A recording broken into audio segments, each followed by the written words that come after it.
Peut-être que toi et les enfants pourriez manger dans la cuisine, murmura ma mère, en désignant ma femme enceinte jusqu'aux yeux. Nous devons faire de cette journée un moment parfait pour la nouvelle famille de Thierry. Je n'ai pas crié, je n'ai pas discuté. J'ai simplement souri, pris la main de ma femme et quitté la maison. Ils n'avaient aucune idée que tout leur monde tenait grâce à un simple paiement automatique que je contrôlais, et mon doigt était déjà au-dessus du bouton d'annulation. Merci d'être ici avec moi aujourd'hui. J'espère que vous passez une merveilleuse journée où que vous soyez. J'aimerais que vous partagiez en commentaire de quelle ville ou pays vous regardez et quelle heure il est chez vous. Commençons notre histoire ensemble. La faible lueur stérile de mon écran d'ordinateur était la seule lumière dans mon bureau. Un contraste saisissant avec la chaleur de la maison endormie autour de moi.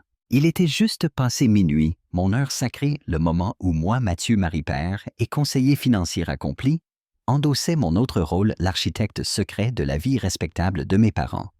Sur un côté de mon double écran, un portefeuille complexe que je gérais pour un client fortuné, un dédale d'actions et d'obligations que je naviguais avec aisance. De l'autre, un dossier bien plus simple, mais infiniment plus épuisant, les finances familiales, RNC. Mes parents, René et Claire. Pour n'importe qui d'autre, cela aurait ressemblé à un chaos. Un réseau de petites dettes à taux élevés, un prêt immobilier gonflé et des dépenses douteuses. Mais entre mes mains, c'était un système ordonné, maîtrisable. Je ne leur envoyais pas seulement de l'argent. Je dirigeais activement leur navire chaque mois, en évitant les écueils, en réaffectant des fonds, en consolidant les dettes, en effectuant une magie financière qui tenait l'huissier à distance et permettait aux voisins de croire à une confortable retraite de classe moyenne. Le paiement hypothécaire mensuel était la plus grosse ligne. J'ai cliqué sur le bouton pour programmer le virement, un geste creux et familier. Pendant des années, ce fut mon devoir silencieux. Le prix de quoi? La paix. L'amour, je ne savais même plus. C'était un secret que j'ai gardé même pour Camille et ma femme. Non par honte, mais parce que je ne voulais pas voir de la pitié dans ses yeux. Elle savait que je les aidais.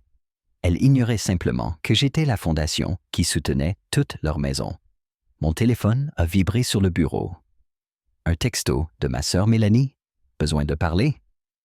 Urgence. 3 points d'exclamation. La vie de Mélanie n'était qu'une suite d'urgences à 3 points d'exclamation. J'ai soupiré et appuyé sur l'icône d'appel. Mathieu. Dieu merci, dit-elle, la voix en panique. Tu te souviens de l'investissement dont je t'ai parlé, le centre de bien-être? Le premier versement est la semaine prochaine, mais le fondateur vient de proposer une place de partenaire héritage. J'ai besoin de 5 000 € de plus pour entrer. C'est la bonne maths, la grande opportunité. Je me suis adossé le cuir de mon fauteuil grinçant sous mon poids. J'avais étudié cet investissement. Tout indiquait une pyramide classique déguisée en yoga et jus vert. Mélanie dit d'une voix basse et posée. On en a parlé. C'est un schéma de Ponzi. Les premiers investisseurs sont payés avec l'argent des nouveaux jusqu'à ce que tout s'effondre. Tu dois retirer ton argent, pas en mettre plus. Un ricanement a crépité à travers le téléphone. Ah oui, monsieur Prudent. Monsieur Plan d'épargne. Tu ne comprends pas parce que tu ne prends pas de risques. Tu n'es qu'un comptable ennuyeux. Tu es sûrement jaloux parce que moi j'essaie de construire quelque chose au lieu de compter l'argent des autres. Les mots destinés à blesser ne me touchaient même plus. C'était un scénario familier. Je suis conseiller financier, Mélanie, et je te conseille de fuir. Le fait qu'il crée cette urgence artificielle est le plus grand drapeau rouge. Peu importe, Mathieu, je pensais que tu serais content pour moi. Sa voix s'est refroidie. Ne m'appelle pas quand je siroterai des margaritas sur ma plage privée. Elle a raccroché. J'ai fixé l'écran noir, une amertume familière montant dans ma gorge. Voilà ma vie. J'étais l'expert familial du seul sujet sur lequel ils ignoraient systématiquement mon avis. Pourtant, j'étais aussi leur ultime filet de sécurité. L'ironie était suffocante. J'ai quitté mon bureau pour aller dans le couloir silencieux. Une veilleuse projetait une lumière douce sur une photo encadrée au mur, mon père et moi, au bord d'un lac. J'avais 16 ans, tenant un poisson ridiculement petit. Mon père souriait, mais son regard se perdait ailleurs. Je me souviens parfaitement de ce jour-là. Quelques mois avant, je lui avais dit que je voulais lancer une petite entreprise de jardinage pour les voisins. Il m'a tapé sur l'épaule, un geste qui ressemblait plus à une entrave qu'à un encouragement. C'est bien, mon fils, mais le monde est dur. Mieux vaut un emploi sûr, une retraite. Ne poursuis pas des chimères. La chimère dont il m'avait mis en garde était devenue la réalité qui payait son prêt immobilier. Je me suis souvent demandé s'il voyait l'ironie ou s'il préférait l'ignorer. Mon jeune frère Thierry avait été celui qui poursuivait les rêves. Il avait essayé d'être musicien, puis peintre, puis acteur. Rien n'a jamais tenu, mais mes parents célébraient chaque tentative. Le moindre de ses efforts était accueilli par des applaudissements tonitruants. Mes plus grands succès ne récoltaient qu'un hochement de tête discret, presque à contre-cœur. Camille m'a trouvé dans la cuisine regardant dans l'obscurité du jardin. Elle m'a enlacé par la taille et a posé sa joue contre mon dos, son ventre rond et plein de notre troisième enfant pressé contre moi. « Tu penses trop fort », a-t-elle murmuré. « Qu'est-ce qui ne va pas? Des histoires de famille, ai-je répondu. Encore Mélanie. J'ai hoché la tête. Camille connaissait la dynamique. Elle était la seule à voir le tableau complet.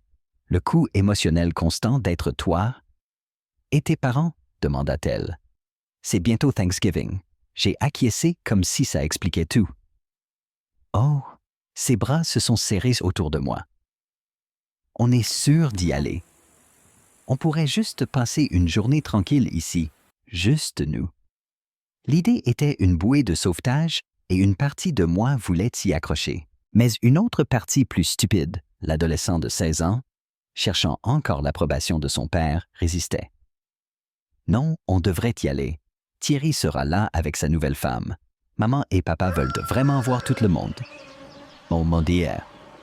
Camille a gardé le silence un moment. Puis elle a prononcé les mots qui résonneraient dans mon esprit des semaines durant. Ils ne veulent voir tout le monde que lorsque Thierry a des nouvelles à annoncer. Tu le sais, non. Tu n'es pas l'invité d'honneur, Mathieu. Tu es le public qu'ils invitent pour applaudir. J'ai voulu protester, les défendre mon espoir têtu. Mais je n'ai pas pu, parce qu'au fond, je savais qu'elle avait raison. J'espérais juste, pour une fois, qu'elle ait tort. Le trajet jusqu'à la maison de mes parents à Paris était lourd d'une tension que seul moi ressentais. Les enfants, eux, étaient excités à l'arrière, achetés par la promesse de la tarte à la citrouille de mamie. Camille, à côté de moi, posait sa main sur son ventre rond, le regard calme mais vigilant. Elle avait mis une robe de maternité confortable mais élégante d'un vert émeraude profond qui faisait ressortir la chaleur de ses yeux. Elle était magnifique, une reine portant notre avenir. En entrant dans l'allée, je sentis à nouveau ce serrement familier dans ma poitrine. La maison n'avait pas changé depuis toujours, une bicoque coloniale impeccable, avec une pelouse parfaitement entretenue. Une image de stabilité que j'avais financée mois après mois. Une façade que j'avais moi-même payée. La voiture de Thierry, un cabriolet tape à l'œil qu'il ne pouvait certainement pas se permettre, était déjà garée devant. Une pointe, non pas de jalousie, mais de lassitude m'a envahi. J'ai pris une profonde inspiration. Sois positif, me suis-je dit. Aujourd'hui peut être différent. Ma mère Claire a ouvert la porte avant même qu'on frappe. Son sourire était vif mais fragile, et ses yeux glissaient sur moi, mes deux enfants, le ventre gonflé de Camille, pour se poser sur un point derrière moi. Vous êtes là, dit-elle d'un ton un peu trop haut perché. Entrez, entrez, ne laissez pas sortir la chaleur. Nous sommes entrés dans l'odeur familière de dinde rôtie et de cannelle, un parfum qui d'ordinaire signifiait le réconfort, mais qui ce jour-là semblait écœurant et étrange. Mon père René est sorti du salon en s'essuyant les mains sur un torchon.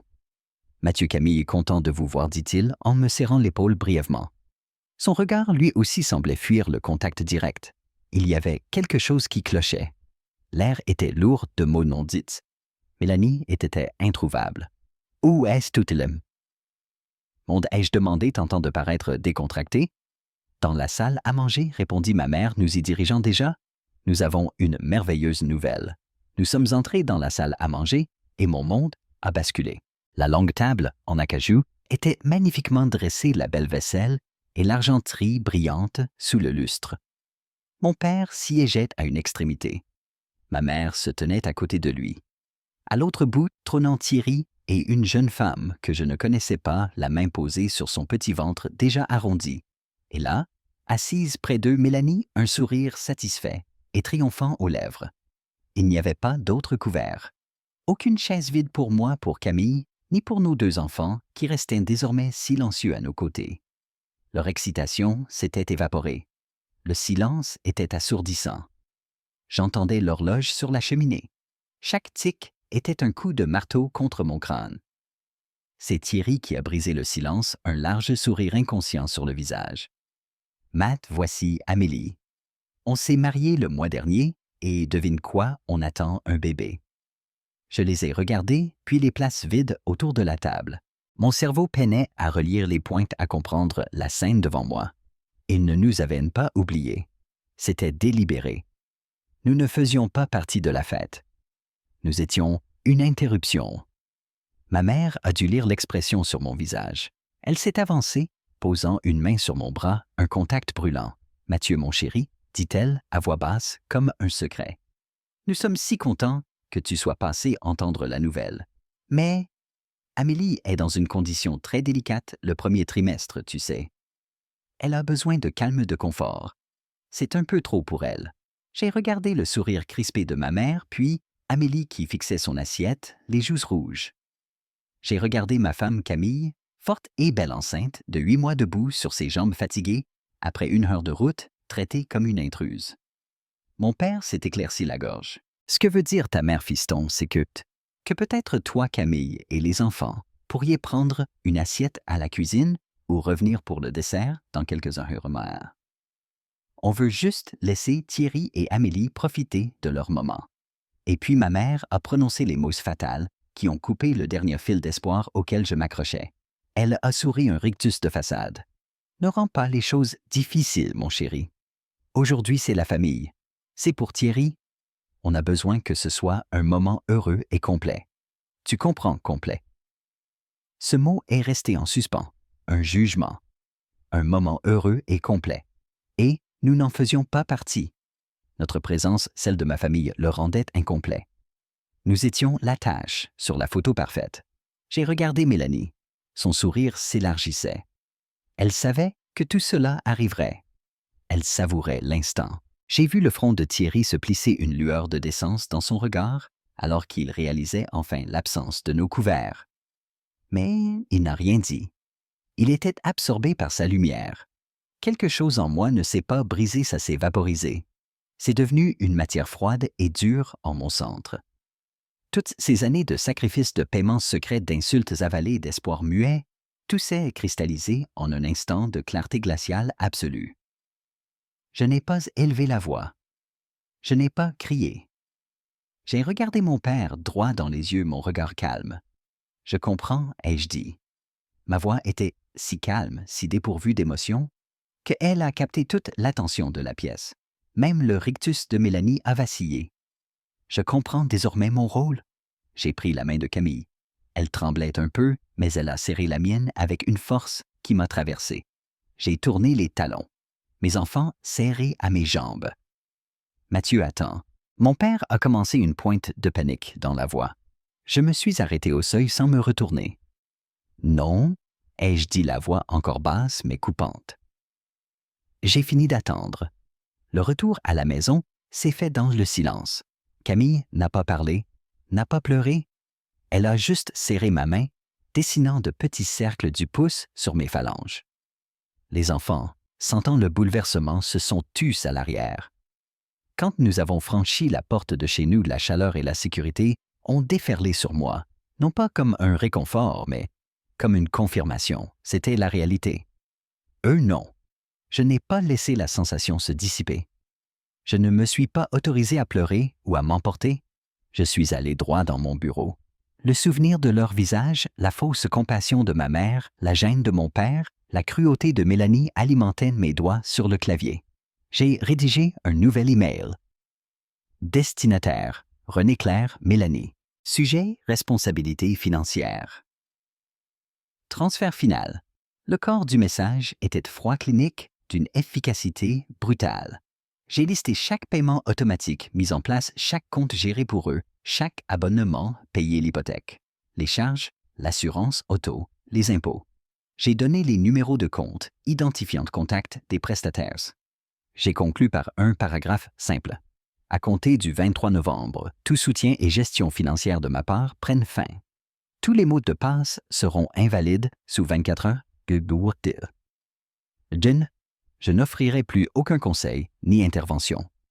Je vous fais confiance pour gérer ces responsabilités seul. Bonne chance. Mon doigt est resté suspendu au-dessus du bouton envoyer. C'était le point de non-retour. Ce n'était pas un éclat émotionnel. C'était un repli stratégique. Je ne reprenais pas que mon argent, je reprenais mon esprit, mon expertise, mes années de labeur silencieux et ingrat. J'ai cliqué sur envoyer. Puis, j'ai appelé mon avocat, Dupont. Sa voix était rauque. Monsieur Dupont, c'est Mathieu. J'ai besoin de prendre rendez-vous. Je veux rédiger un document officiel, une notification légale pour renoncer à toute responsabilité financière future envers mes parents.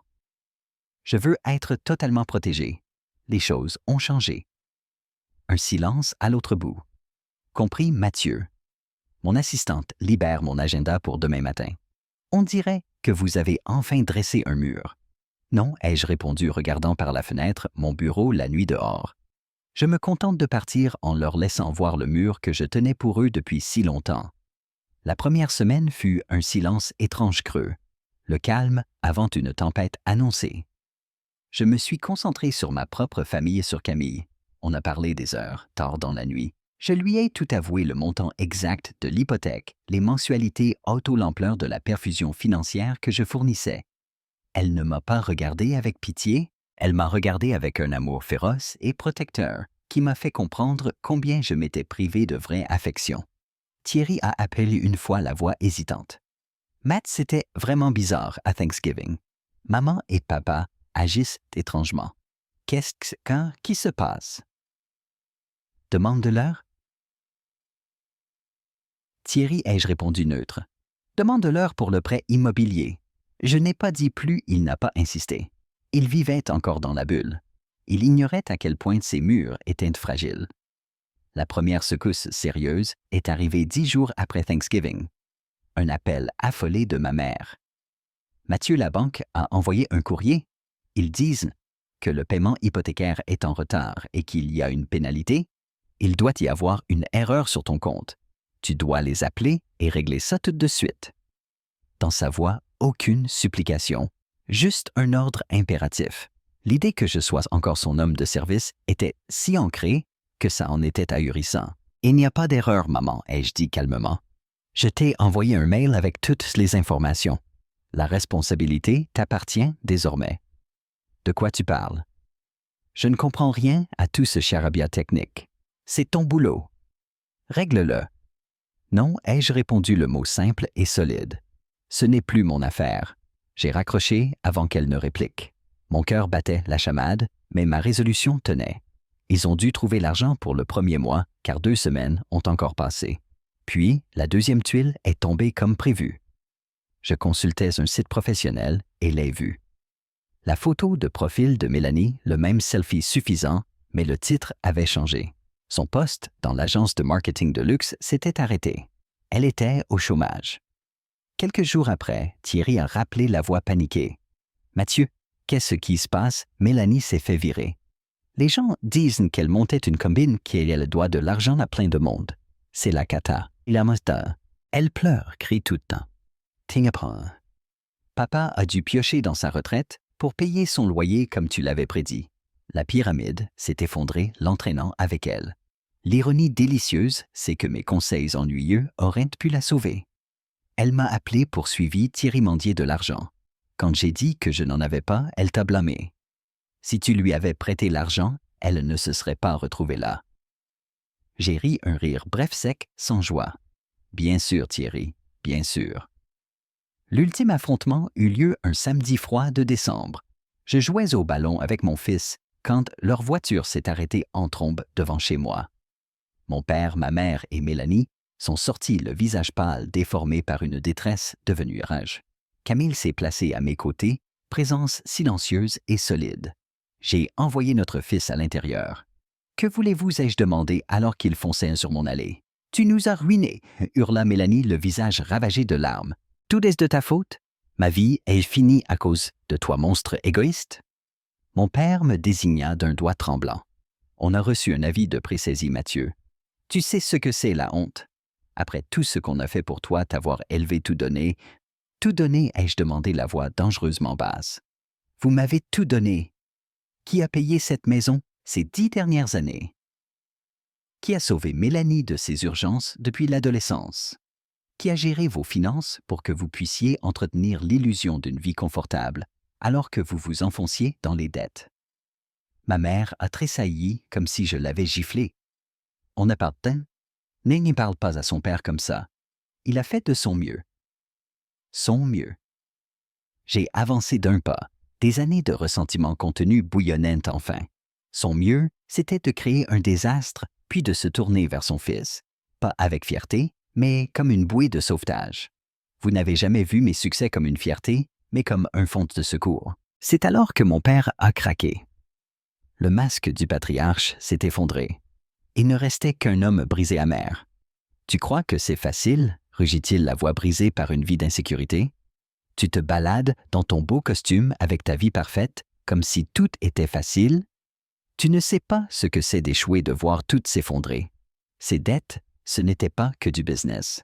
C'était de mauvais paris, des risques stupides, des choses dont on a honte. J'aurais dû être le pourvoyeur, et j'ai échoué. Et chaque mois, quand ton virement arrivait, c'était un rappel. Un rappel que mon fils était l'homme que je n'ai jamais pu être. La confession est restée dans l'air froid, crue, choquante. Ce n'était pas qu'une question d'argent. C'était la fierté, la honte. Il me détestait, non pas pour ce que j'étais, mais parce que j'étais le rappel vivant de ses échecs. Et à ce moment, j'ai vu du coin de l'œil une silhouette. Thierry, qui venait d'arriver, avait tout entendu. Il fixait notre père, le visage figé dans l'horreur. « Tu quoi ?» murmura Thierry en s'avançant. Il regarda tour à tour notre père et moi. « Tu étais endetté à cause du jeu et tu as utilisé Mathieu pour payer, tu lui as menti. »« Tu m'as menti ?» Ma mère se retourna. « Thierry, ne commence pas. On l'a fait pour toi. Pour te donner un foyer stable, un avenir. »« Un avenir construit sur son dos » cria Thierry en me désignant. « Vous en avez fait le méchant pour que je sois l'enfant doré. Vous nous avez montés l'un contre l'autre. » Il me regarda, alors les yeux emplis d'une compréhension bouleversante. « Je suis désolé, Mathieu. J'étais tellement stupide. Je n'ai rien vu. Il t'a retourné contre nous, » hurla Mélanie à Thierry. « Non, » répondit Thierry, la voix tremblante mais ferme.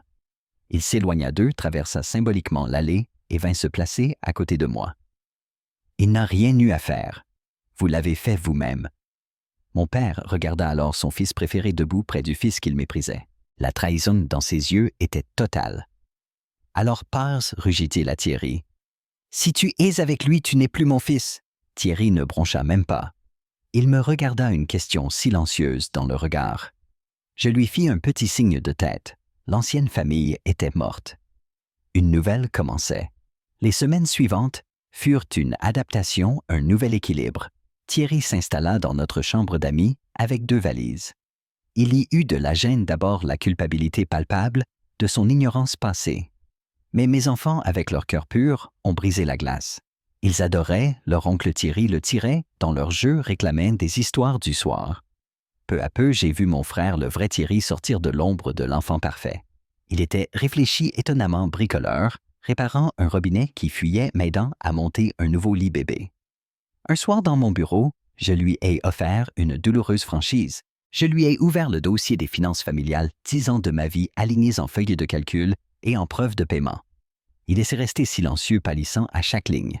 « Je n'arrive pas à y croire », a-t-il fini par murmurer, les larmes aux yeux. « J'ai cru que tu étais juste distant, que tu ne nous aimais pas, et tu portais tout ça seul. »« C'est fini maintenant », ai-je dit simplement. C'était une absolution pour nous deux. Camille a donné naissance à un magnifique petit garçon fin janvier. Nous l'avons appelé Samuel. En le tenant dans mes bras, ses doigts minuscules serrant les miens, j'ai ressenti une paix profonde. Mon monde était là entre ces 4 murs bâtis sur la vérité et le respect mutuel. L'appel que je redoutais est enfin arrivé début mars. Un texto de Thierry. Ils ont perdu la maison. La vente aux enchères était la semaine dernière. Ils sont dans un motel près de Bordeaux. Maman veut te voir. Ma première réaction fut un non catégorique. Pourquoi j'irais? Mais Camille, toujours ma boussole morale, a posé la main sur mon bras. « Peut-être que tu dois y aller, souffla-t-elle. Pas pour eux, pour toi. Pour fermer ce chapitre à ta façon. » J'ai accepté, mais à mes conditions. On se verrait dans un lieu neutre, un café impersonnel à Lyon, et Camille m'accompagnerait. Elle ne s'assierait pas à notre table, mais serait là ancrée à une table voisine. Ils étaient déjà là à notre arrivée. Le changement était saisissant. Mon père semblait avoir pris 10 ans, toute arrogance envolée remplacée par une posture voûtée vidée. Il fixait son café, incapable de croiser mon regard. Mélanie émaciait le visage dur et amer, une cigarette tremblait entre ses doigts dehors. Ma mère, elle paraissait la plus brisée. Toute fierté envolée, ne restait qu'une vulnérabilité douloureuse. « Mathieu, dit-elle, la voix rauque. Merci d'être venu. » Je me suis assis, Camille prenant place à quelques tables de la sentinelle silencieuse. « Nous avons fait une erreur, commença ma mère, les larmes aux yeux. C'était la plus proche excuse que j'aurais jamais d'eux. Nous étions fiers et stupides et tellement dans l'erreur. » Elle regarda mon père qui refusait encore de relever la tête. « Il n'est pas bien, Mathieu. » Mélanie, revenue à l'intérieur, ricana. « Elle veut dire qu'on est fauché, qu'on vit dans un taudis. »« Mélanie, s'il te plaît, » murmura ma mère. J'ai laissé planer le silence, les observant. Ce n'étaient pas des monstres, juste des personnes faibles, faillibles, qui avaient fait de mauvais choix et m'avaient utilisé comme bouclier contre les conséquences.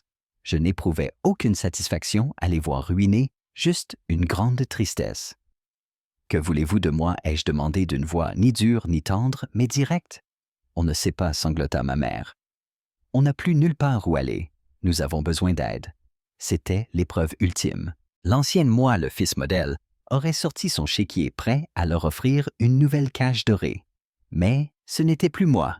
J'ai pris une grande inspiration. Je ne reviendrai pas en arrière, ai-je dit, la voix posée chaque mot, une brique d'un nouveau mur. Cette relation est terminée. Le compte est fermé définitivement. J'ai vu le dernier espoir mourir dans les yeux de ma mère. Mélanie me lança un regard de haine pure. Cependant, j'ai continué. Je ne vous laisserai pas à la rue. Je paierai la caution et le premier mois de loyer d'un petit 2 pièces. Thierry vous aidera à en trouver un. Après, vous serez seul. Papa, tu as la retraite. Maman, tu peux trouver un emploi à mi-temps. Vous devrez apprendre à vivre selon vos moyens. Je me suis tourné vers ma sœur.